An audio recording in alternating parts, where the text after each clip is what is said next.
And welcome everybody to Casually Hardcore episode 14. I am one of your hosts, Brian. Joining me this week, we have the amazing, the incredible Hunter from Hunting for Games.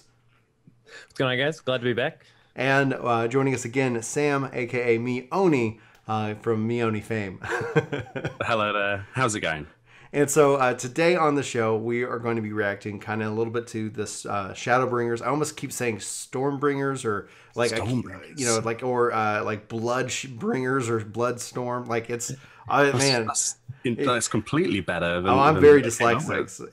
It's horrible, like, especially because it's both SB. Yeah, why did they go with the S? That was just SB both times. They needed to go back in time and say, like, what other thing can we name Stormblood? Because I like Shadowbringers. I like how that sounds. I like how that goes. So it's going to be interesting to see how that goes. But anyway, so like I said, on today's episode, we're going to be talking a little bit briefly about that because last time we didn't know. Last time we had no concept of what was about to happen because it was before the Final Fantasy XIV fan event. And obviously that podcast was what 14 can learn from 11. And if you guys have not seen it, it felt eerily, kind of like, wow, some of the things we were talking about, it seems, and we're alluding that, or we're assuming that it is coming into the game. Also, so the main topic today is actually kind of the reverse because as we were talking about that, the obvious comparison, the obvious second episode is what 11 can learn from 14 in that regards. For the podcast, you guys can right now find us on the Google Play Store, on SoundCloud, on YouTube, and hopefully soon iTunes. People keep asking me about that, and hopefully I will get that fixed. It's just getting this weird error when I try to submit to the store. So anyway, it's like I do a lot of things, and it's like that's kind of like my once a month like task list, like try to get us back or get us into the Google Store. Anyway, so if you're on YouTube, you're watching this, please feel free to leave a comment below. And if you like what we do here, if you like these podcasts, please sure to leave a thumbs up, and also let us know if there's any other guests you'd like to see in the future. Casually Hardcore is, in my mind, it's a creator-focused conversation around video games. Obviously, I know a lot more people in the 11 and 14 space, but you'll always see us bring people about Nintendo and various things like that. So there is no real restriction. We just always like to have good and awesome fun conversations surrounding video games and anything to do with them. So without further ado, the last time we spoke, guys, we had no concept about what was going to happen out at Vegas. We knew that 5.0 was coming. We just, we had rumors about what the name was. I want to know, Sam, I'm going to go to you first. What's your hot take? Because it's like we were there, but you were watching back from home, and I've seen some of your videos after it. But share with us, like, what's the hot take from feeling about 14 with Shadowbringers? Overwhelming and overwhelmingly positive because they featured a lot of stuff that we had alluded to and we had guessed that would be the direction, and then they surprised us completely. From a lore perspective, the whole idea of, the Warrior of Darkness storyline and potentially transitioning into the Warrior of Darkness is kind of really exciting because we didn't really get the sort of conclusion to that storyline that I wanted. But in general, the announcements were really, really, really cool. What was your favorite one? Like the big takeaway for you? When they said that trusts were going to be a thing, because honestly, like the Adventurous Squadron stuff is some of my favorite content that I want to see evolve. And then it was just like they watched the podcast basically, or several podcasts that have all been saying the same thing. And that's what we want. We want to be able to make the earlier parts in the game more accessible, and we want to be able to make the world more lively. And I don't know if you want to talk about Blue Mage and that announcement. We could definitely, we should definitely talk a little bit about it because it is a divisive subject. It answers a lot of questions of how they can make the open world more lively, but not necessarily in the way that we thought. Yeah. Hunter, how about you, man? Yeah, I mean, I was blown away with all the things that we had talked about that showed up. I guess maybe because of that, I sort of saw all the things that we are hoping that will then lead to, like, as soon as they would announce some of those things, like what Blue Mage is going to be, like Trust, I immediately went to our conversations of like best case scenario where that could be, in a year. Yeah. So I might have been overly excited for reasons that don't really tie into what was actually being announced. Yeah. But the trailer was amazing. We were actually just saying that I always have that kind of moment, the big announcement, the next big patch or release is coming out, that kind of gets me back into it. And that night, that trailer was what got me like, I'm like, I got to finish the story. I've got to see how we get to like where that is. That is insane. I'm so pumped to get to that point. So that was that's what was my big takeaway. I'm really excited about Blue, which could be a whole conversation in itself. Yeah. I do think I'm excited for reasons. I'm excited for like my hopes and dreams of what that might mean down the line. I don't know if I'm like super thrilled just because of like what it is right now. So I think a lot of people are maybe upset because they are looking exactly what is being announced and what is available right now, and that's frustrating to them. And I totally get it. Yeah. And my excitement is coming from places that don't necessarily exist yet. Especially for Blue, because it's like for anybody who wanted to raid with Blue day one. Like that feels probably like it could feel insulting. It could feel like a punch to the gut.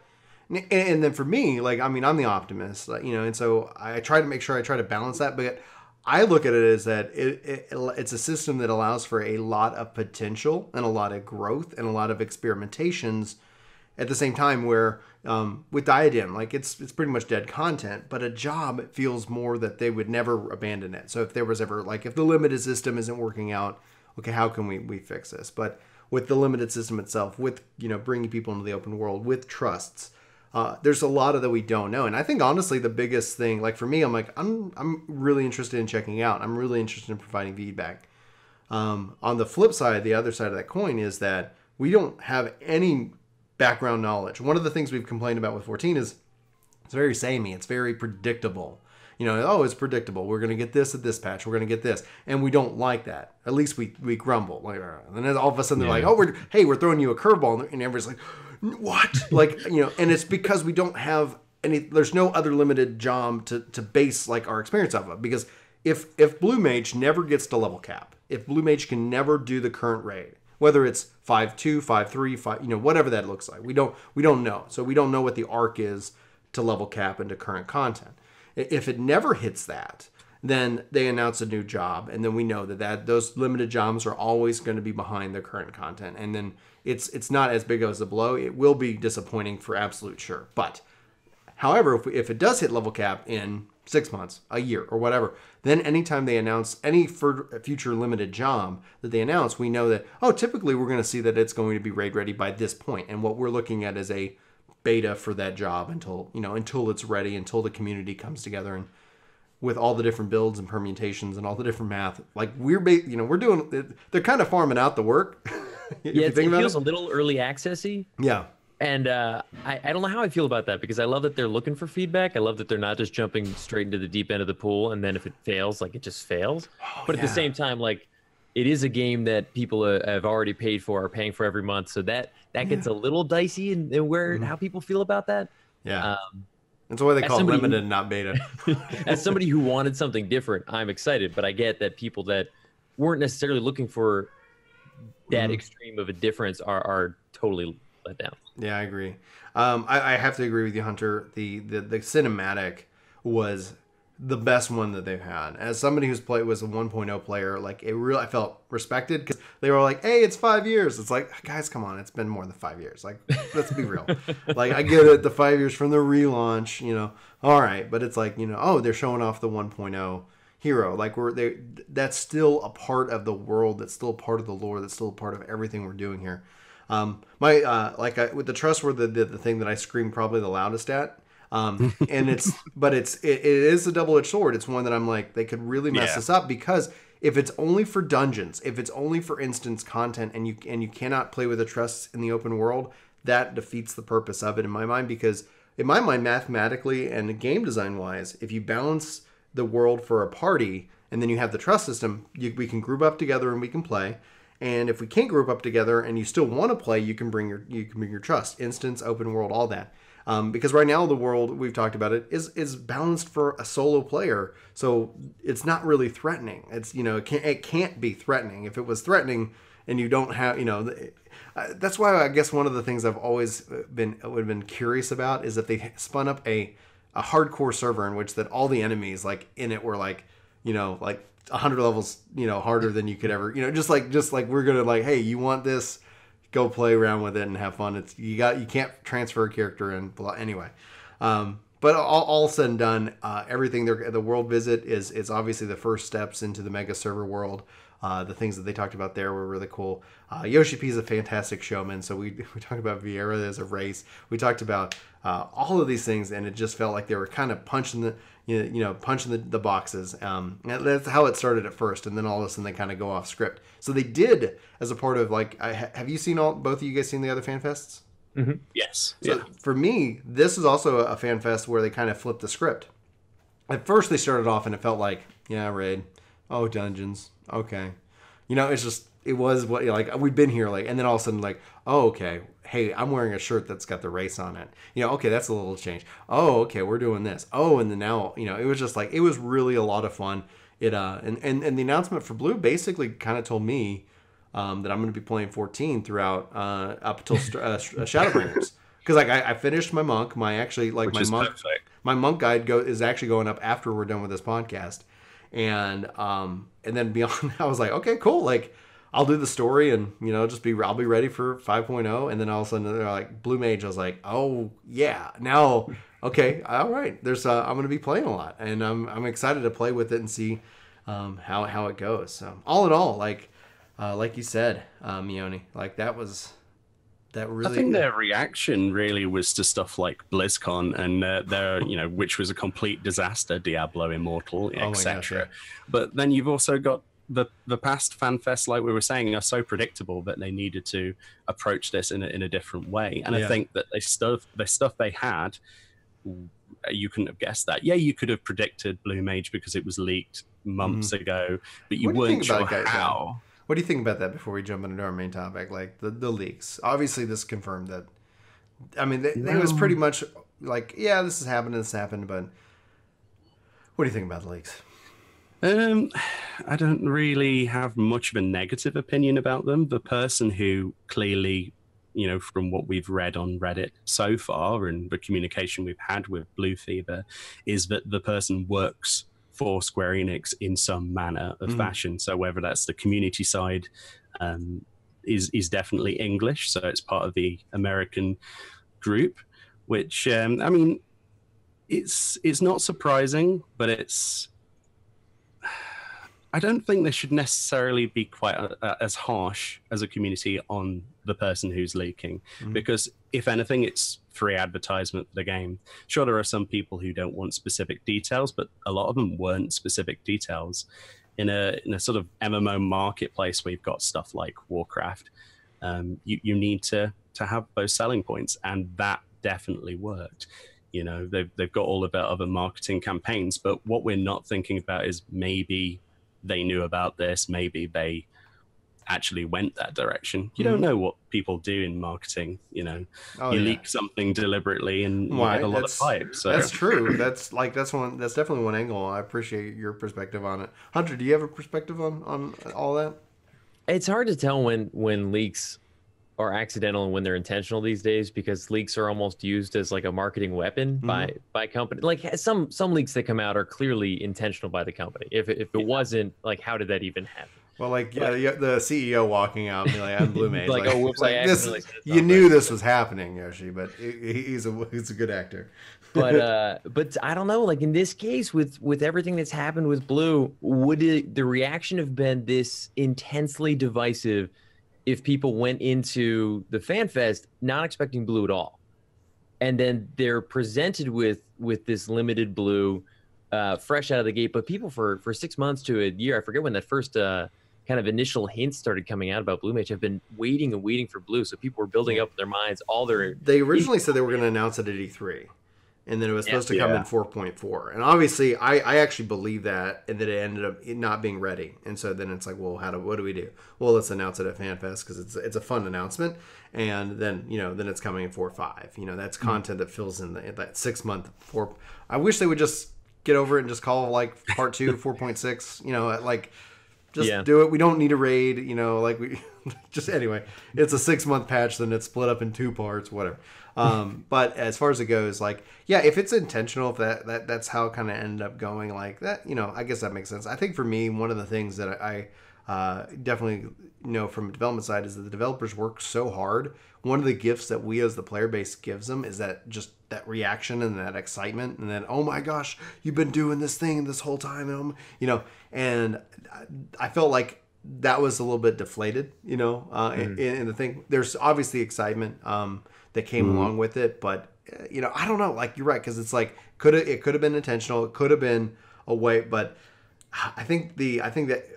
I wish you could go into the multiverse and kind of see, like, you know, plan A, plan B, what ended up working out better. Wish it would have been better, yeah. You know, just because it's like, I think that you, like, because of the naming of the patches and because it kept seeming obviously that the leaks were legitimate, but then we're like, okay, Blue's not here, what's happening? And then it's like, it ends up being, I think we build up expectations in our mind that, or impossible, or, you know, so different that it's like all of a sudden you show up with cake and you're like, but I was expecting pie. Like, I brought you cake. Cake is good. You know, I love pie. You know, I'm not knocking pie. I'm a pie guy. But, you know, it's just like, at some point, like, if, you know, the expectation can be misaligned, and even though the reward or the treat is just as good, or could even be better, there's still that adjustment period. My wife mourns anytime we have a change of plans. Like, if plans change, there's always that loss that comes along with it, even though it's like, well, now we have the weekend free and the kids are over at my parents. Okay, let me process that. All right. So with that all being said, I want us to talk about what Final Fantasy XI can learn from Final Fantasy XIV. The resurgence of 11 has been huge, like, so interesting to watch. I am having the time of my life in the game. We're playing it on stream, and people are coming back. We've actually formed a Work To Game link show. We're on there. Sure. Yeah, and it's just like, it's so interesting, and there's so many like interesting parallels. But we could podcast for a whole year just in terms of game design and the classic and what have you. But what I want us to do, just like we did last time, is do a real round robin, and I've got a list here, and we're going to go into, like, we're out of things to go, or we're out of time. You know, it's kind of one of the two things. And once somebody says something that somebody else can't say that thing as their thing, as make it a little gamify a little bit. But obviously we can react and comment on the different things. So those are the rules. I think we started with Sam at the top of the show, so I'm going to start with Hunter. Hopefully you have your at least one. I do.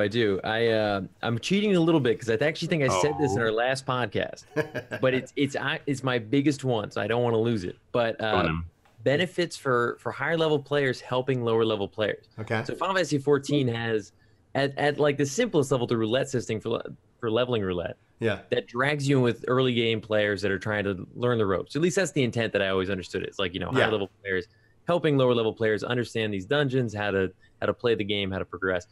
And Final Fantasy XI, that was all driven by friendship, community, and just like a need for people to progress and requesting help. Yeah. And that was amazing. And in the day and age, it worked great. But I feel like games are so fast paced these days that that particular model like kind of struggles. And if Final Fantasy XI players had a physical digital benefit to actually running back and doing the 2.5 Dread Dragon mission with somebody, and they would, you know, maybe once a day, twice a day, whatever the limit is, and they could get something out of that, whether that's like the new capacity point grind or limit points or just experience points or gear and items. I think that would be a really great way of kind of making those players feel like not that it's a waste of time. It's always a great time to just play the game and help other players, but a benefit to them as well than to their character. Does 11 have a recruit a friend system? It had the gold pass scenario. Yeah, you had something where you could buy, and then that way you could get them on your server. But man, what? Because it's like they had the free trial, and yeah, you're right, because of the recruiter friend. I'm glad that that 100 is not on my list, but that is actually a brilliant one. I do hear the baby crying a little bit, so I'm gonna toss to Sam. Sam, what's your number? What's on your list? Biggest on my list is actually the maps. I cannot stand Final Fantasy XI maps. I spend 20, 30 minutes trying to find where I'm supposed to be going, and that's probably me being a massive noob and not playing 11 as much as everyone else. But I would love to have 14's maps.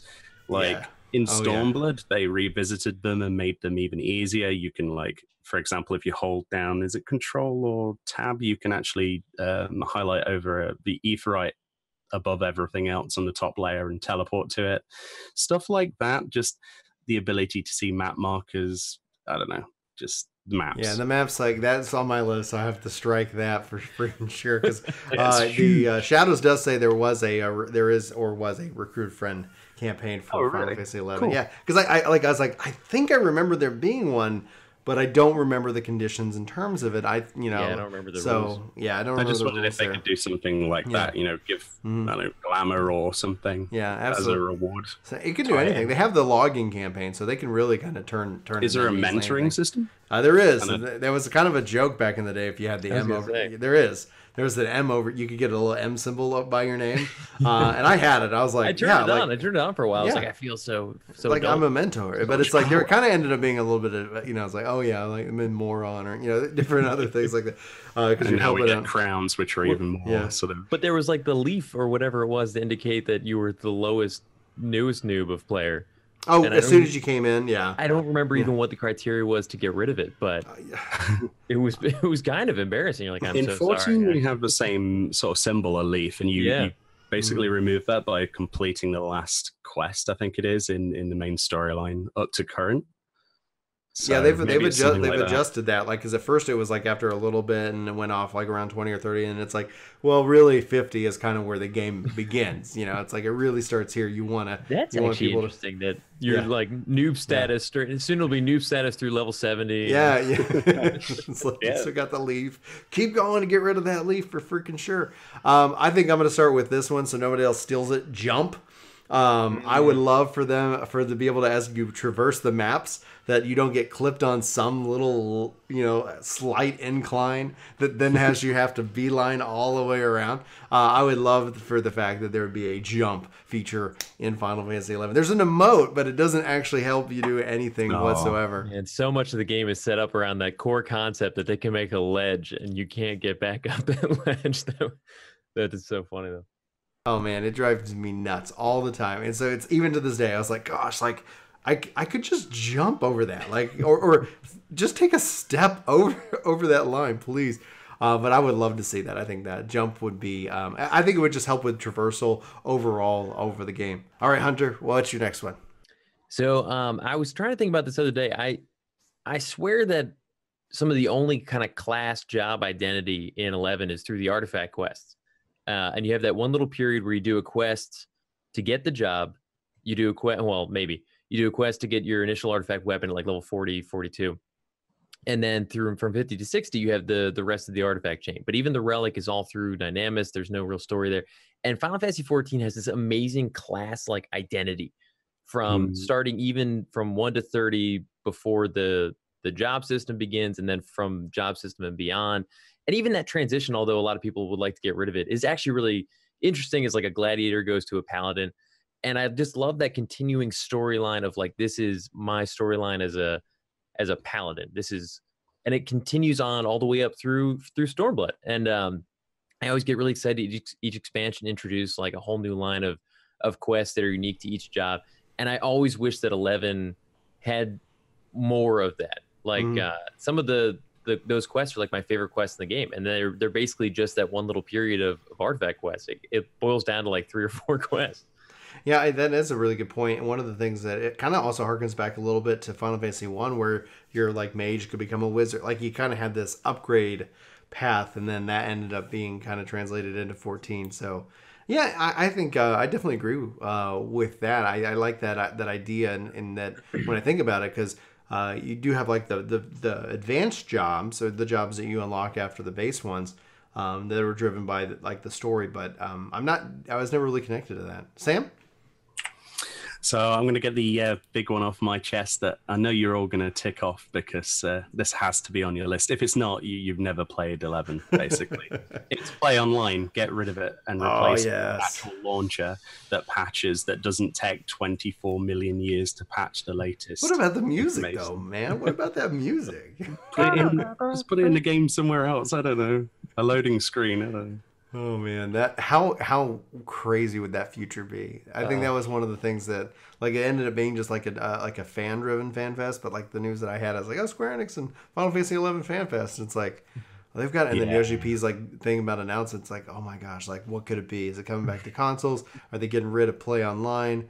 Oh my gosh, yeah. Yeah, it's so funny now because the original goal for play online was it was going to be like a Steam or like this online, community, like live. Because they had Triple Triad on there as well, didn't they? Yeah, and the goal was like I think in Japan they had other games too because they had other MMOs or like, there was the whole thing was like they were going to have like just this wide variety of games that you could go and, play and have your friends list and, almost if you think about it, like Battle.net and like all of these things, it was that, and then now it's it's this relic. Such a strange alternate universe. I don't want to go there.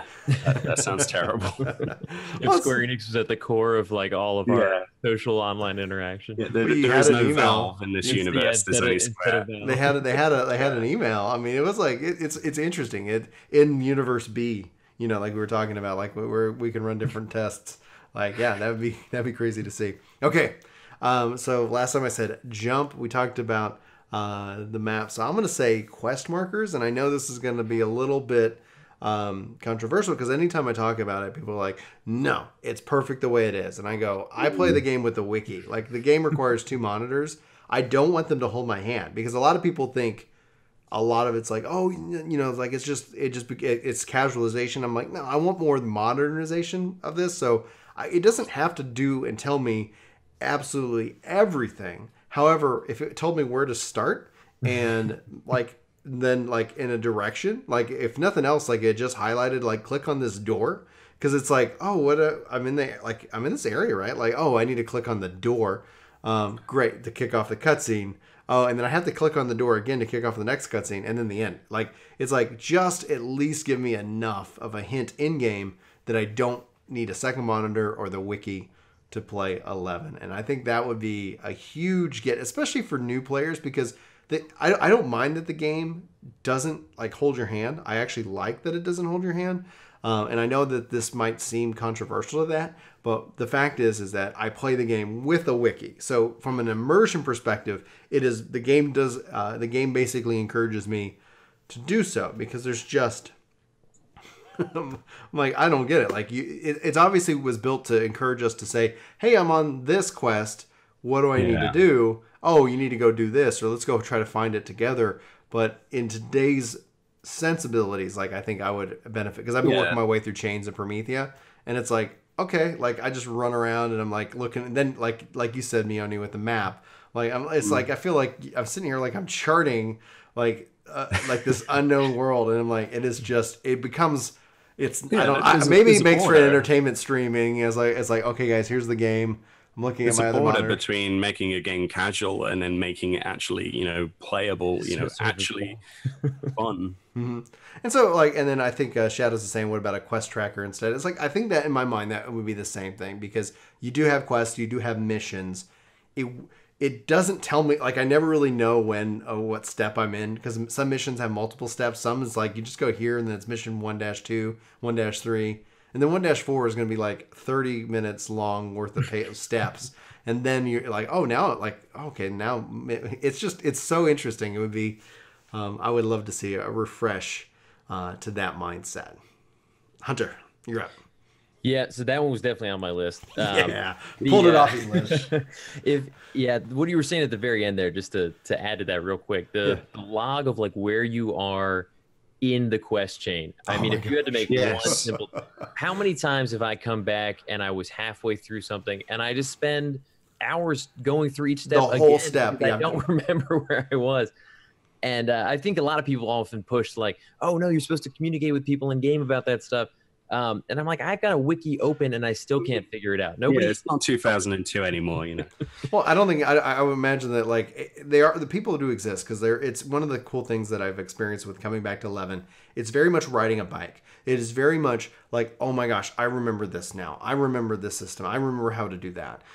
Going into it, it was very intimidating. And so from that perspective, like I think I even messaged you, Hunter, because I was like, I don't know what's happening, but there's a bunch of people playing 11. Like, make as many guides as you can because like people are asking me questions, and I haven't. Guide is doing really well. Good, yeah, good. I for you guys know, I messaged him. I was like, you need to make some guides, bro. Because it's like people have asked for that forever, and I'm like, there are so many good guides. I feel so dumb, but I made it. And everyone's like, thank you so much. I'm like, there's so much information. The game is so huge, though. There is so much information. How do you start? How do you begin? Like even my like 5 tips for returning players, like it just does so well because it's like, okay, here's the 5 things that I felt were awesome and important to know. Yeah. And Chris was like, are you gonna do more? I was like as soon as I feel like I understand it, like I'm in. I'm like, oh, I'm loving this. But it's like that's one of the things that we talked about in the previous podcast is like the game it has so much to discover, and it does like there is so much like almost I would say for lack of a better word majesty, in that regards that it's just like it's so grand. There's so much going on. There's so much to explore. It's going to let you die. It's going to kill you, and it's unforgiving in that sense. I just wish that I'll get into my other lists here in a bit. Hunter, I think you were just commenting. What's I stole it anyway, even though you already said it because it was such a big one for me. But sprinting. So this one's kind of a backwards one for me because I always loved that like Thief was the only job that had any kind of just native movement enhancement. Well, I guess besides like Bard doing the movement speed song. But that was such a big deal as whoever could do that, it was so special for them. But at the same time, like some of these really long runs. I love in 14 that they give you that one little dumb interaction thing to just feel like you're doing something to make it go by faster. And you can just sprint every once in a while. And they've changed sprint over the years to make it more accessible than ever. But yeah, I think 11, if there's one little way that you can just kind of occasionally speed up to make those long runs a little bit smoother, that would be one of mine. Oh, dude, all right. That would be so nice. It'd be. I would think they would have to do some form of 11 version of it. It would be. I don't know. It would be cool if it was like, it was something of a part of a piece of. I think they would put it as a part of a piece of gear. That's if it was 11. And they did actually at one point. There was sprinter shoes or something like that. The sprinter shoes in the past, and you could use them. But you were faster until it stopped. And if you ever engaged in battle or anything, then it was done for like an hour. I forget how it worked, but it wasn't like a toggle on and off like a quick boost action. Yeah, I mean they added mounts. They added mounts, so you never know. Like, what a concept. Sam, you're up. I just want to comment on the previous bit. Really, don't a lot of these things that we're coming up with make the world smaller and make it too much like 14? Aren't we actually doing the opposite of what? Aren't we actually saying we're all undoing the things the first we like 11 for? Well, I don't know. Like, I think that there's something to say about like, and that's a line. That's a weird gray line that everybody's gonna fall on one side or the other because it's people usually kind of like they kind of bundle the concept of casual into one blanket, but there's modern and there's casual, and they can end up and you could fall in one blanket or another. Because essentially, like one of the things, like it's not on my list because they already did it. They added the Aethernet. Like just the fact that for book porting and the home port teleport crystals makes it so much easier to be able to get and engage in the content. But yes, it does make the world feel smaller. However, I do feel like I'm out in the world more. And that's just where, I would say that it's actually more of a modern feature than actually a casualization. Yes, the world is big. Yes, I do have to go there. Yes, when I'm in I'm still out and about in the world and the zones, but to be able to get from place to place is so much easier. But the downside is that like airships in my mind are obviously less important. These things then do detract from it. So you bring up a fantastic point, and that's where it's like all of this is just like ideas that we like. It's some of the things in 11 that make 11 Final Fantasy 11 are the things like the ferries and the airships, and the monsters that that's when they took that out of 14. It was really disappointing. Yeah. because it was always The danger. interesting to go. Yeah, well, the 14 isn't dangerous, and 11 still in my mind is. But just being able to jump around, especially when it comes to playing with friends, as opposed to I'll be out there in 30 minutes because I have to run. Oh, I died. Okay, I'm gonna have to run again. And That's when I go back and forth on constantly, because the game was so Sam, you said it perfectly. It was just so massive because of how long it took to get everywhere, and I loved it. But then the counter to that was that, like, half the time I would hop on and say, like, I'm sorry, I can't join you for whatever you're doing because it's going to take me 45 minutes to get to you, and I've only got an hour anyway. And I don't know where that balance is because, yeah, I think that the amount of home points we have now and the amount of ways you can teleport, you can get to almost any part of the game in, like, instance. And because of the amount of time that I play, I love it. And it's because I've spent so many years with 11 that I'm like, I don't need to make that run for the 100,000th time. But yeah, I don't know where that balance is because it's a very tough line to walk. It's very difficult to sort of make that decision as a company as well, because you're going to alienate somebody. So, but yeah, that wasn't my point. It's a really good. I think it's a really good point. It's something that because it's a lot of the complaint that people have leveraged against 14 that are like, especially classic 11 players, is like, where's the danger? Where's the sense of community? Where's X, Y, and Z? Sam, how about you go? I got a couple that aren't, in my mind, aren't that as a part of that gray line about making the world smaller.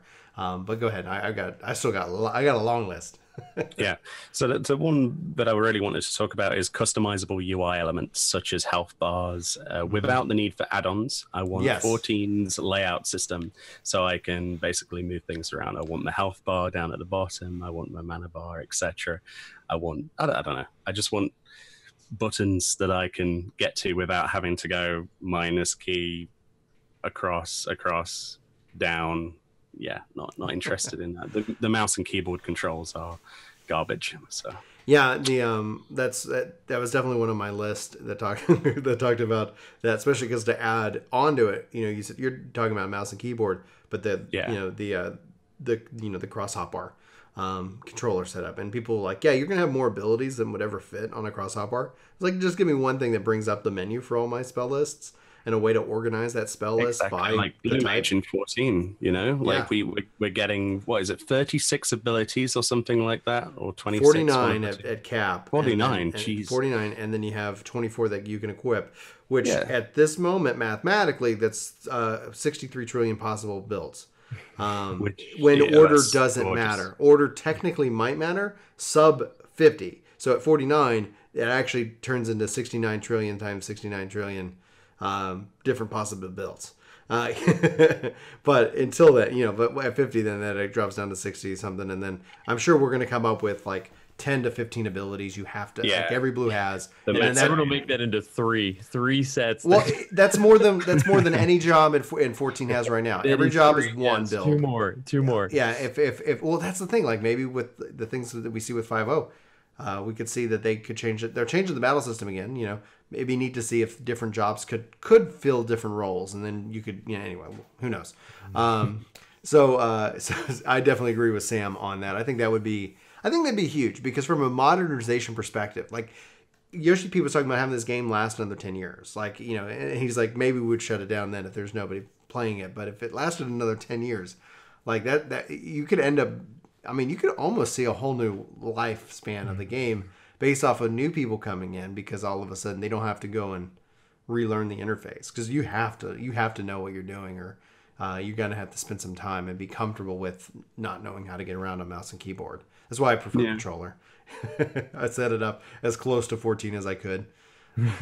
So for me, there's a lot of different things on here, and so you were talking about that. I want to add, I want the story pop-up box to relay the text, because right now the text for all the story elements shows up in the general chat box, and you can do some kind of filters, but I like 14's UI element where it just has that box right there, and that immediately helps me get more invested in the story.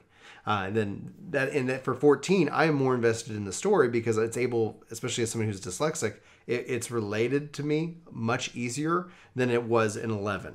11 was very difficult, and so I've gotten most of the story having played it, but then going into YouTube and watching people tell me what the heck is going on. And so and the dialogue in 11 was always all over the place. also, and it can be tough to see what related to what scene because it And who's was saying all what. text. Yeah, it's all text based, but then the video kind of will play to a certain point and then pause until you continue. It's old. It's very old. Yeah. But yeah, people, nothing is worse than when you're in the most important cutscene you've ever watched and somebody sends you a tell or just starts talking like crazy, like, I just got on and hi, how you doing? I'm like, no. Like I'm in this cutscene and then it's like on, and then I have to like, I'm okay, I guess. Well, at that point I just like skip, and then I'll have to try to go back and read it, and then I miss all the acting. But it's like with that bubble, it's like, yeah, text can be going off here, and it's segregated. It's by it's highlighted, and that's one of the things I really liked about. And that's one thing I think 11 would really benefit from that 14 does real well. Is there a movie theater? Can you watch back cutscenes like you can in 14? I mean, I've not progressed enough to know. I think it's There called are YouTube. goblins. Okay. I don't know how they work because this is something that's super important for like video stuff, and I've never really delved. It's probably not that hard, but I think there are goblins that if you like trade, or they're like weird items, weird space. Okay. And you can trade an item to the space, and it's like the goblin footprints is what they are. Yeah, it's like, would you like to relive this moment? But you have to know where what you're looking for happened. Oh wow, that's a game in itself, isn't it? Jeez. Yeah. So if I'm like, oh, I really want to watch that amazing cutscene from Promethea, you have to remember where you were in the game when you started that cutscene, which may not be where you were when you ended the cutscene. Oh wow. And it's hard. I mean, talk about another wiki hunt to try and figure out what you're right. And so that's the thing. Where do you go? You go to YouTube. Like someone should have already done the work for you, and then you can go enjoy it, and then and get them the view and the watch time, and then there you go. It's kind of the thing. Like we were talking about the resurgence. It's like it's interesting to see because obviously the like YouTube and the Twitch and the streaming and all that wasn't a thing, but that in and of itself is helping it become a thing, and in itself it's helping it grow in that regards. All right. We got a Hunter. What do you got? What do you got for us next? So I love inventory is one of the most frustrating things in Final Fantasy 11, and because it's made all the more worse because of how important multiple gear sets is to the gameplay of Final Fantasy 11. Everything is about having a gear set per like action and per spell and ability, and then they give you. I think somebody recently told me to start you have like 30 inventory slots. It's nothing, and at the very tip top of that, because I could talk about all the ways that frustrates me for hours. I love that Final Fantasy 14 splits out crystals and quest items into their own inventory. Oh man!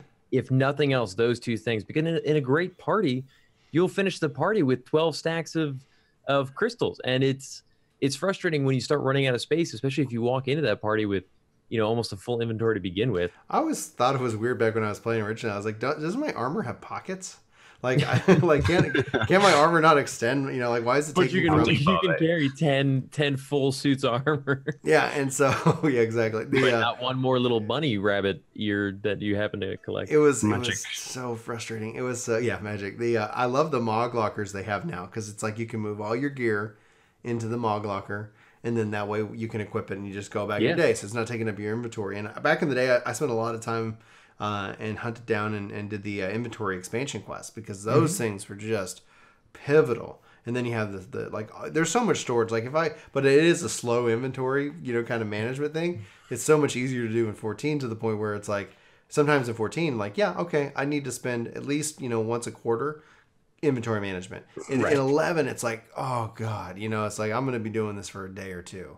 Like it's going to take some time, and at some point I really need to kick back and actually like spend time managing my inventory because I do have stuff all over the place. Yeah, and I literally took one day, and I think it was like 2 hours of me just moving stuff into like different, trying to organize by type. Yeah. And now I recently was in I was like streaming it, and someone was like, "What's wrong with your inventory?" I'm like, "I know I've already gotten back to stuff." Chaos. Yeah. So yeah, that would be mine. Splitting up some of the quest items and crystals would be the step one of improving the farm. That's really cool. I take that for granted all the time in 14. To be perfectly honest, I can't imagine a world where they'd be in the same bag. I think that would drive me insane, literally.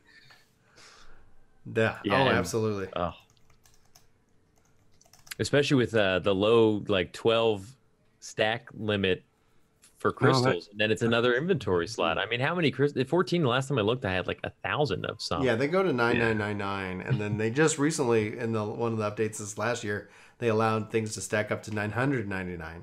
So it's like even more like it's like okay, I'm gonna have you can only sell in stacks of 99, but still it's like well maybe like certain things you can sell higher. Yeah. But I was like that 999 was huge because it's like I was like with the retainers and the ventures, and I was like I am just like loaded in this material, and it's taking up all these slots. Now it's like okay, I can have like 2,000 rainbow rainbow boils, and it's like it takes up 2 slots. Like we're good. Like this is great. And then from a crafting perspective, and it's like, yeah, just burn it, just churn it, let's go. I would like to craft 3,000. Is the limit still 100? I feel like it still goes up. It still goes up to it still does the 99, and then it kicks you out. They don't want you to be like, go to work and be like, all right, I queued myself up to craft 100,000 things today, and then. Sam, what's your next thing? A kind of minor one, but a big one for me, especially when I installed the game. I would love for a lot of the options that are in Windower, for example, to be baked into the actual new version of a game if we get one. Mm-hmm. If there is a new PC version ever in the future, I'd like the ability to change resolution properly in the game. I'd like the ability to actually mess around with a lot of the graphics options instead of changing INI files, anything crazy? Like that. What's hilarious is that in 14, you can't change your audio source. You have to close the game and come back in, but in 11, you can. That's crazy, isn't it? That one fact is the most maddening thing because, 11 for years had the problem where you couldn't alt-tab without crashing your whole game. I was like, okay, antiquated. And then 14 has this one pivotal problem that I run into all the time. I don't know why is that a thing. It's so funny. Every time they're asked about it, they say it's like technical limitations. It's like, what technical limitations that you can't do now that you could do in 2005 and before? There has to be some PS3 like weird bug that is it some core code that they're like we refuse to change it. It would be so like it's catastrophic. It's like everything we built off of is based off of this one kernel. And then, it fails. All right, so here's one for me. And I hopefully, I don't think this goes and breaks the concept of what 11 is. But I would love to see the free company system make its way into 11 in that regards. Because if you look at link shells, like, and this is the extended to the link shell system, in 14, you can have like 8 different link shells. You can have many link shells in 11, but you can't have more than one equipped. And so from a community perspective, it's neat to be in, here's the link shell this, here's the link shell for this, here's the link shell for this. You end up theming link shells, but then at the free company side, you get like interesting little buffs. You get this interesting little, more of a community aspect to the game itself. And I think that would be really cool to see, as it especially relates to the campaign system, as it especially relates to all the systems in which that they have in 11. And that would be something I would love. I would love for 11 to pick up from 14, because 14 obviously got the link shells. That was like, okay, we have this, and then we eventually got free companies. I'd love that to go the other way.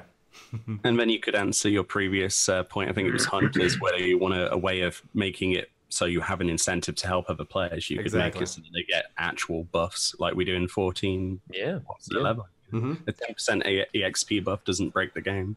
Yeah, well, even more so now, because it's like, and you go from 1 to 99 in half a day. Instead of getting 5,000 XP a mob, you get 10,000 at level 40, and you level 3 levels at once for one kill. It's like, oh my gosh, that was amazing. All right, Hunter, you're up. I would increase the auction house limit.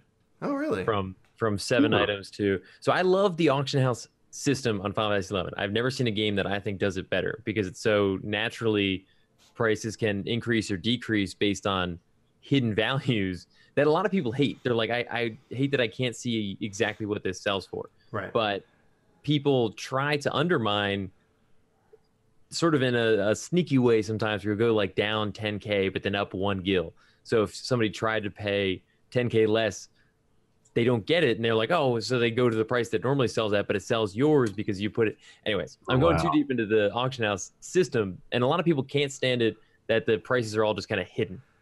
But I loved it because you literally could see fluctuations as people try to sort of game it a little bit, but still have their items sell first, and that naturally has tended to decrease what it would sell for. But with so many items like flooding your inventory, especially if you're doing like a lot of end game content and getting these these expensive things that you're trying to sell, and if you're trying to change a job and you don't have enough money, and you're trying to sell a full set of your inventory, you can only sell like 7 items at a time, and that is still the limit.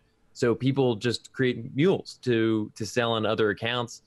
And anytime that I see something where you have to create a second account purely to manage inventory in 5.11, I'm like, there has to be a better way to do this. So I think just being able to sell even double that, but I mean, then people would be complaining that it was only 14, not 7. But yeah, I would definitely increase that limit. Well, in 14, you have a limit, and then you have to get a new retainer, don't you? So yeah, I guess the That's answer true. It is similar. Square Enix have come up with is like paid option or something, but people would buy it, maybe. People would buy it, and that's the thing. That's like, you know, do you fault the company for selling something that people wanted to buy, even though you're mad about it?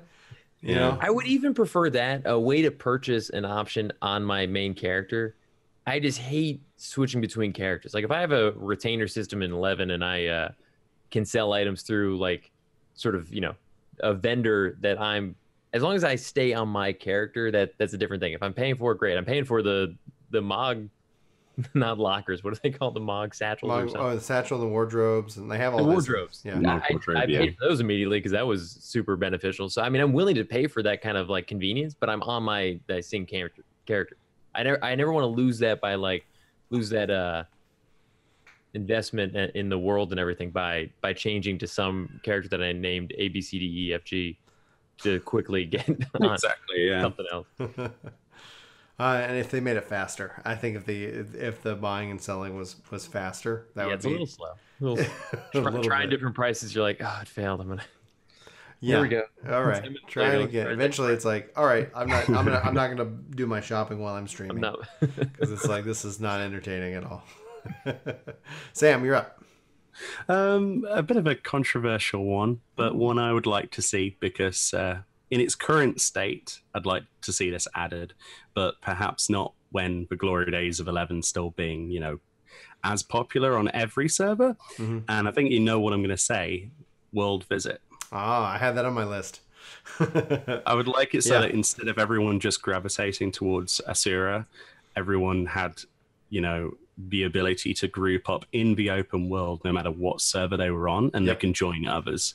That would fix a lot of the problems in 11 as well, I think. Yeah, that means if you want to play on a low pop server because you and your friends are like, yeah, let's just go adventure and have some fun and not worry about competing for whatever, we can do so. But that also means that if we want, like, you know, to play with, you know, in popular areas, I had that on my list, and I don't see it as controversial. I just see it as convenient, you know.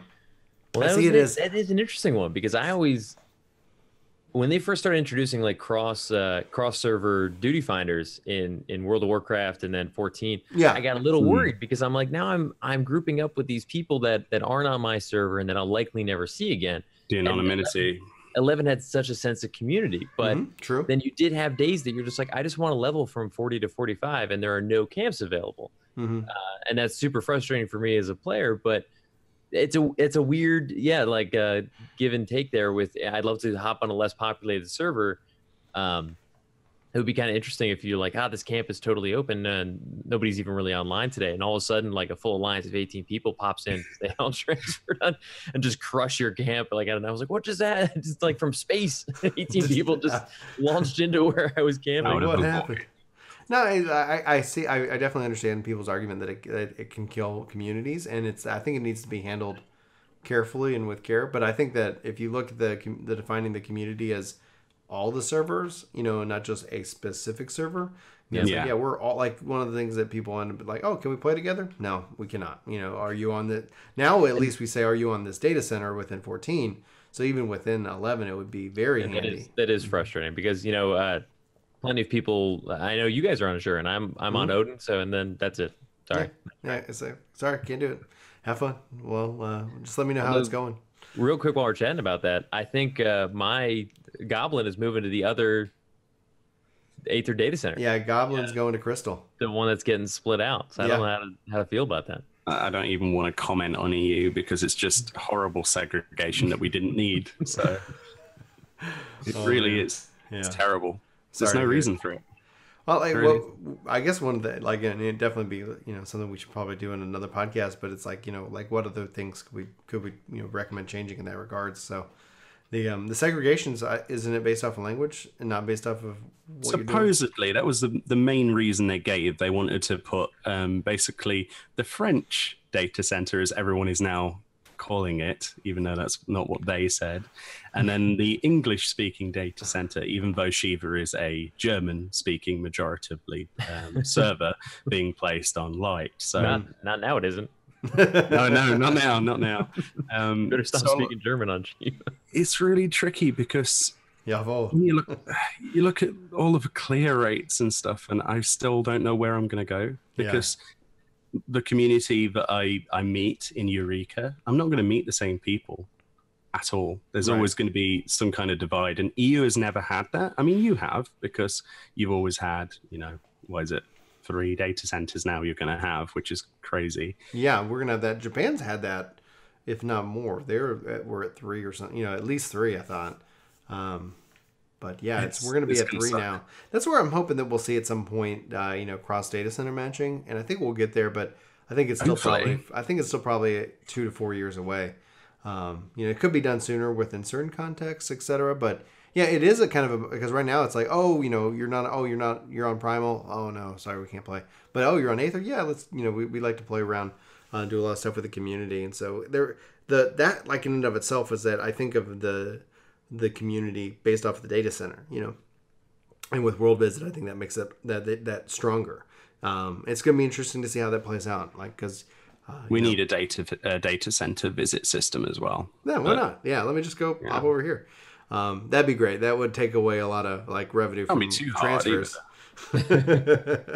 No, who knows? Maybe that's where they'll go with it at some point, and that would be very handy.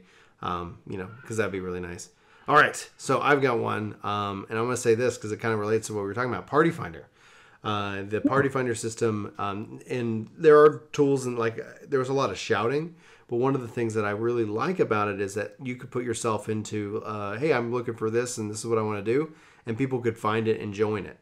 And that's one of the things I love about 14. I love it, especially on stream. It's like, hey, guys, I've got this open. If you guys want to come play, this is what we're going to be doing, and then everybody can join. I'm not going out and inviting. In 11, it's like, okay, guys, like, do you get your flag up? Like, there's a lot more coordination, a lot more steps involved. And it's easy because like people can put like invite me flag, and then it's like, okay, see all, what's your name? Boom. Okay, grabbed you. All right, see all. Boom, grabbed you. Now it's like that's where it's Party Finder be like, okay, guys, I got the Party Finder up. Come and join, and we're gonna go. We're gonna be moving forward, and then they can find it and search it and come and join in. That would be, I think, a real handy tool to have in 11. Yeah, that instead would be of yelling all day in chat. Right. Imagine if you're like, oh, I'm gonna go do this, or I'm gonna go do this stuff with my trusts, and then once I get a group that I want to go actually do this other thing with, once that fills up, then we're good. But we don't have to sit here, and I don't need to be segregated to the city. On the flip side, I know there's a positive side that people love seeing all the chats and the shouts and the communication. Yeah. And maybe that's what the Party Finder would do. It would be like in 11. It would be like pre-chat, like every spamming 5 minutes. Predefined, blah, hey guys, check Party Finder if you're looking for this. And so it would feel like you were doing it, like you were there. It would be tough if you're around the world though, like not even as the person trying to set it up, but somebody who might be interested in joining. Yeah. And you're out like in Ifrit's Cauldron, you never even see it. Yeah, exactly. You're like, oh man. So there's a positive and a negative. I like how the Party Finder, though, does alert you saying, hey, there's, this many things that are looking for these, and you meet these conditions, and kind of inviting you to go look at the Party Finder and see if there's anything you want to go do that somebody's recruiting for, or you could recruit yourself. That's the thing that drove me nuts about Eureka. I was like, can I just put a Party Finder and let people join in? Like, hey, just come, just join it, because I guess I made the mistake of being a leader and the healer. And you have to pick in Eureka. Like, am I going to heal you, or am I going to find more people, especially to replace you because I didn't heal you? So it's like, this healer's not healing. It's like, oh my gosh. So it's like, guys, somebody needs to take lead because I need to heal. Oh my goodness. All right, Hunter, you got any others? Yeah, I think this is the last round. Yeah, this one is. controversial is the wrong word, but I'm not sure whether it would be appreciated or not. But slightly more approachable introduction to the game. So That's not controversial. a lot of people Get love out. that it's like impossible because it immediately introduces that need for some kind of community interaction, because people are like shouting like, I literally can't even get into my Mog house. One of the first things, like, I started the game, I didn't know how to get HP and MP back. So my buddy Jared, who got me into it, had the same problem where he thought it was a Final Fantasy game at its core and bought a ton of potions. Oh man, it cost him, like, all the money he had. All the money he had. Those potions lasted, are not. Yeah, it lasted like 10 seconds. So there really isn't even a great way, and this might have changed. I know a lot of various tutorials, even with like Rhapsodies and stuff, have kind of been introduced into the game over time, but something a little more approachable for brand new players, just to kind of give a quick rundown on even the most basic of things. And I know that some of that was there, but in true Final Fantasy XI fashion, it wasn't even easy to find. And you needed a guide to even explain to you how to get to the guide explaining how to use it. And especially as we get to, Final Fantasy XI in 2018, people are trying to join. We were just talking about how massive the game is. I feel like a lot of people get turned away because they hop in and there's just so much and they can't even figure out basic concepts. And it's not their fault. The game is really confusing and antiquated in so many ways that you're kind of just at a loss. So a way to help new players kind of ease their way into the greatness that is Final Fantasy XI would be awesome. We kind of need like one of those things where I don't know if you've level boosted a character before in 14. I did with my Dragoon because I can't stand it. But essentially, it comes up with his guide when you log in, and essentially tells you everything you need to know, and then there's a recommended list, and everything's set to all of these pop-ups, and then you get this little guild bit, and you get to do these short little instances. I know the bad word, instance, but these short little things that introduce you to the basic concept of the role, the game, and what you're doing. Instances are fine. That you kind just of gotta stuff would be amazing. Yeah, that kind of stuff would be amazing. Minutes, even for outside boosting. For I think a lot of jobs could use that, even just like the first time you hit level 50 on Paladin. A nice little thing being like, do you realize what you're supposed to do on Paladin? Just in case you don't, here's a short little 5-minute tutorial on what Paladin really means. If you got it, or even a video, hot link video in the actual game, like a lot of MMOs are doing now, that show you the abilities and roughly what they do. And you'd be like, wait, that's what cover does? I've been, okay. I haven't done that at all. And the counter argument that I always hear is like, especially because I'll go put videos together just explaining what let me talk to you about the tooltips. Let me read it to you and talk to you about what it means. Right. People didn't know this, and I go like I have like 1,000 comments of people saying thank you, I understand it now. And you'll get the one guy who's like, what like I read it and I understand it. I'm like, you sir are exceptional. We were making a Final Fantasy XI getting started video. I made it with my buddy Jared, and we got to like the 4th or 5th thing, and he was walking through it, and you can hear me on the video saying, what? Can you say that one more time? I had no idea you could even do it. Like, seriously? How do you can do that? That's where it's like coming back. It's riding a bike, but there's still like stuff that I'm like, it's one of the things that it would be like in the alternate universe. Like if YouTube and all this existed when 11 came out, it would be such a gold mine. It would be such a gold mine because it's like I don't think there would be like here's the one content creator for this one game. It would be here's the entire team of content creators that are around it, and you have people who specialize in different aspects, because it's no matter what, even it's something still true about 14 where even sometimes somebody will say something, I'm like, oh, I didn't know that. They're like, oh, you didn't know that? Like, you've been playing the game for 9 years. It's like, yeah, like I didn't know that. And people say that to me all the time because I'm like, okay, let me show you all these little things. They're like, I didn't know you could do that when they introduced that. Back in, like 5-6 years ago, it's like, but it's not, this is a problem that I think all games will have and continue to have. And it's like, oh my gosh, I think that Square ends up banking on the community to fill the gap, and at that point where I'm with you guys, I think making it easier. And if they're not going to do it, like, okay, plenty of videos for Hunter, for anybody to make out there to hopefully help out. And Blizzard has started something interesting with Bellular Gaming. Oh yeah. A few months ago, they actually I believe it was promotional videos that were guides on getting Yeah. people into Blizzard, Yep. and he put out like 5 or 6, and they were promoted by Blizzard. Yeah. Embedded on the into WoW. websites as well. Yeah. Yeah, Exactly. I thought And that was a really cool concept. And who knows? Maybe that we'll see that. I think that makes a lot of sense because it doesn't take a lot of investment on the development team to actually make this in game.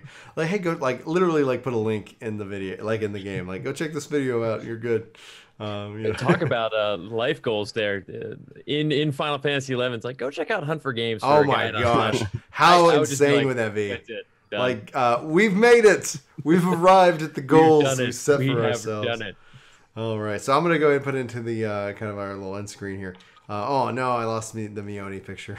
Oh, I didn't get to do my last point. Yeah, no. Oh, I'm sorry. Go ahead and do your last point, man. My last point is a big one, and you're all going to say it's a cop-out, but HD textures for closed player characters, environments, everything. That is not a cop-out. That is a must. I've been playing around with the stare at HD. something, and I can't work out what it is I'm looking at anymore. I've been playing around with the HD texture pack, and it's phenomenal. They've done a really good job, and I know I'd love to hear your thoughts on that, because my biggest fear is because it's a community driven thing, it's an individual driven thing. Yeah. So they haven't done everything yet. And do you have that juxtaposition right now where you go into like Sanctuary Zitan? It's the most beautiful zone you've ever seen.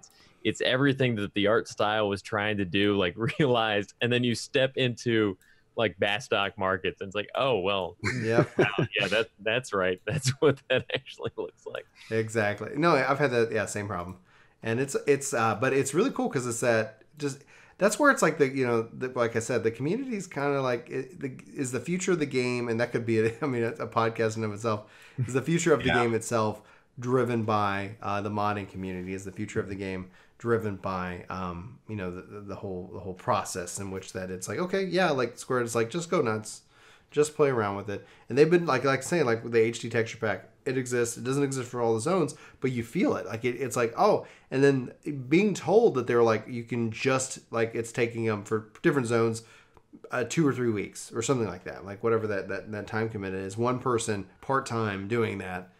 Like, right. Well, look at this big company who we're paying money each month to just be like, do you have like an intern that you can toss this at?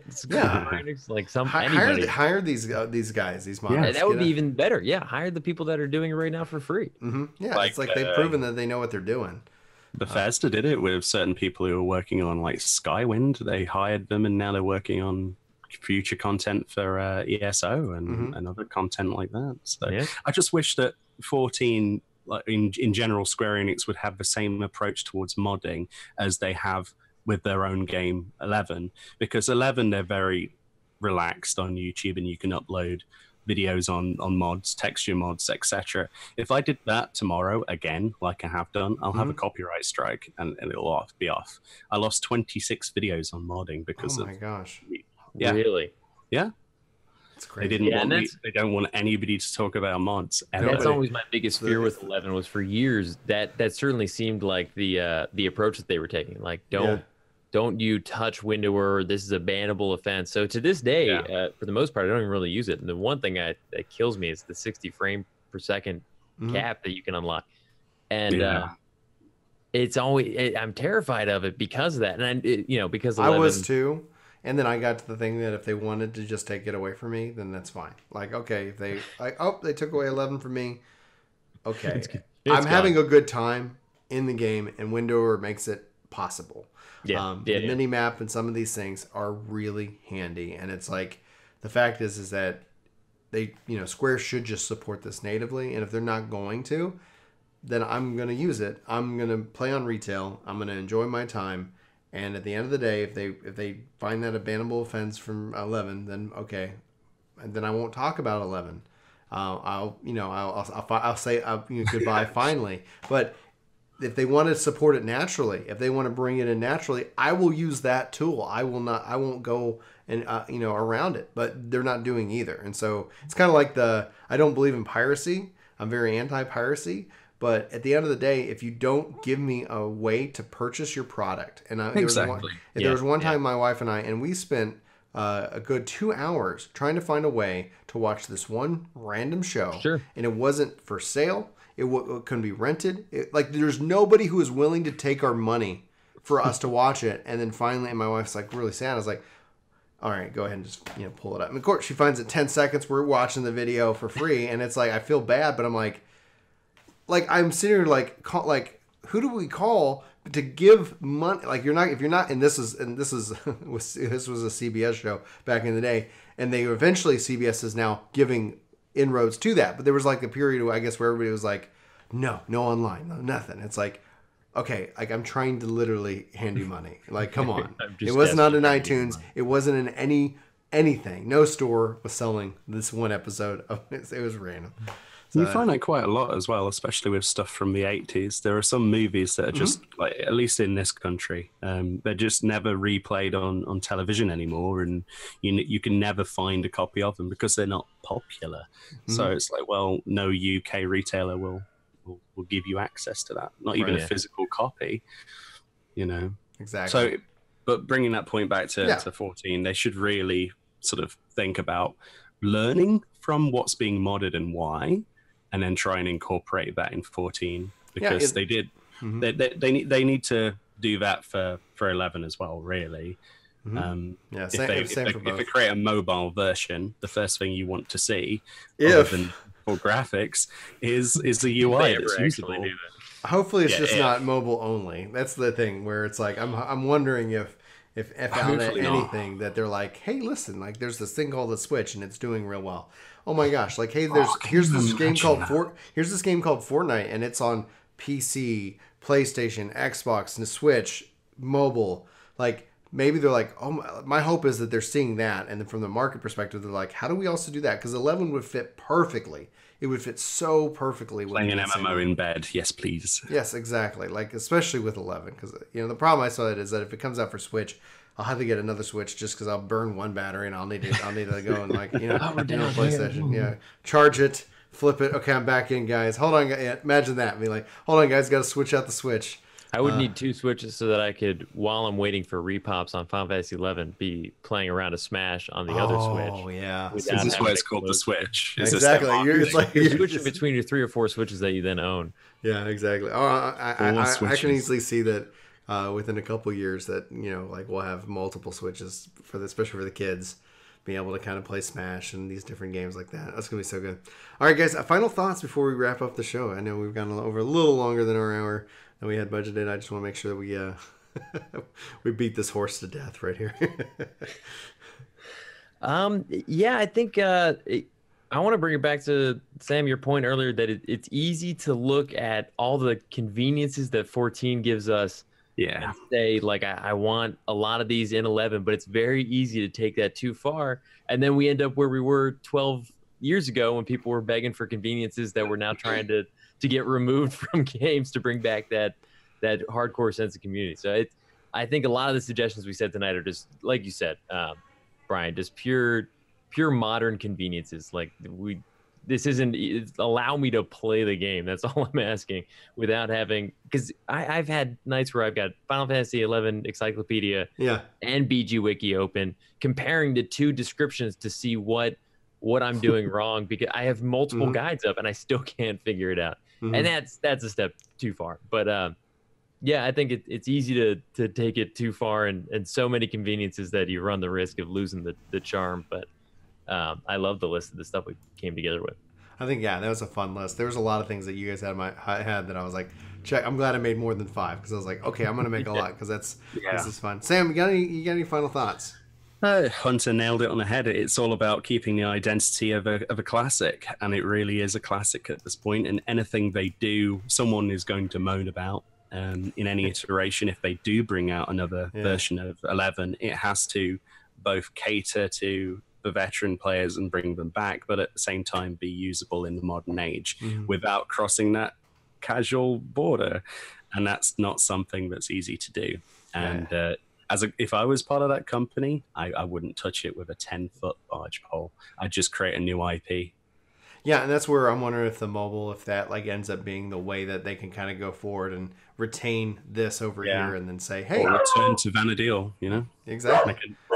And that the dog barking dog means it's time for us. Sam, Hunter, where can people find you? I tried to mute. Sam, go first. Sam, you're up. Where can people find you? Okay, so I'd just like to say, make sure you like this VOD when it gets uploaded on Brian's channels, because a lot of the time he doesn't get as many likes as he deserves. There's a lot of negatives for no reason, and yeah, he certainly needs more of a positivity, and that's the least we can do to bring this podcast to more people. As somebody who considers himself very joyful, it does make me laugh. At least the thing I respect is when somebody thumbs down my video, they leave a comment why, and so that way I can relate a thumbs down to somebody who doesn't like gingers, a thumbs down to somebody who doesn't like, and some thumbs down are people who don't understand what I'm saying.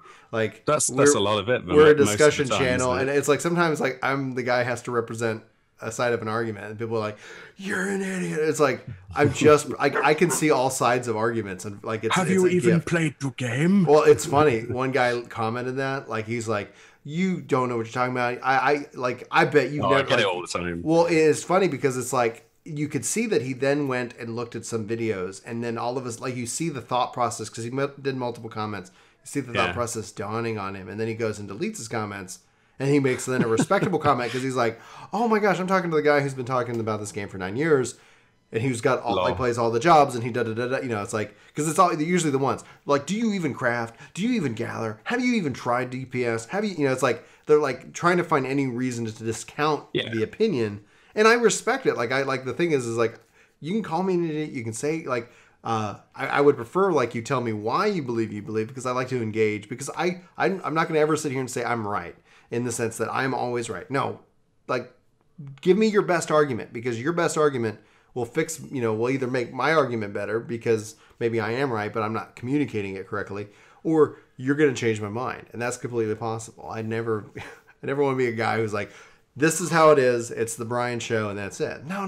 Well, if everything was so clear cut, we wouldn't have even a role on YouTube. So yeah, exactly. You wouldn't need guides, would you? You wouldn't need guides. You wouldn't need, you know, like opinion pieces and discussion and all that. I love discussion. That's what I appreciate the call out for thumbs up. It does help every time I remind people of it. It's like you see a huge, and you know, I always forget to remind people though.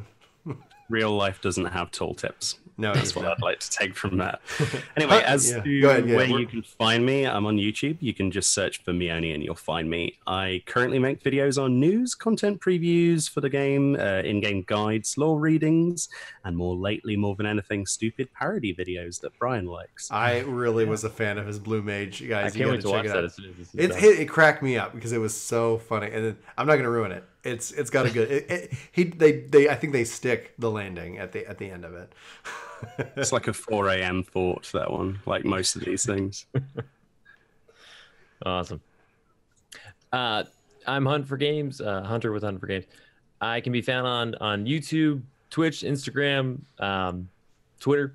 Mostly YouTube though, and Twitch. Definitely check me out. It's a lot of Final Fantasy XI content. I actually did start earlier on with more Final Fantasy XIV content. Whenever big stuff comes out, I kind of shift back for a little bit. But in general, just kind of like nostalgia and community-based games. So it's a lot of stuff. But appreciate it. Thanks for having us out, though, Brian. Yeah, we got to get you guys back. This is definitely a joy. The only struggle is obviously finding a good time because we're all in different time zones, and especially for Sam here, who's it's probably time for bed.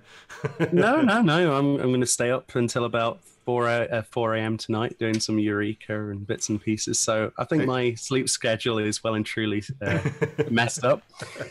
That's what video games do to you. So yeah, it's good fun. That's why we do it. And if you're watching this on Twitch, we thank you for joining us live. If you're watching us on YouTube, thank you very much. Let us know in the comments below what you think. What will you bring over from 14?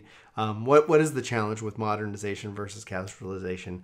All of this and more. We really love to hear from you. And then you can check us out on the Google Play and hopefully soon iTunes. We'll have to wait and see how that goes. But for Work to Game, my name's Brian.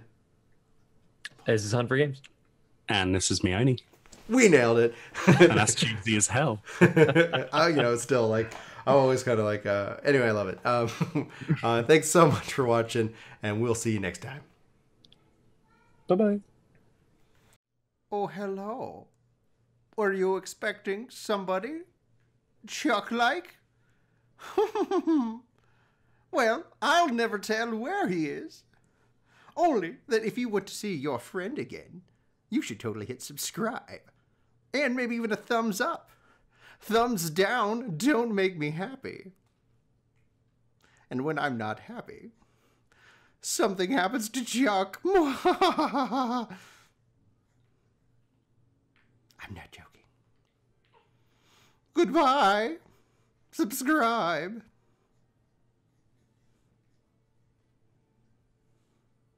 I'm still here. I'm not going anywhere. See you next time.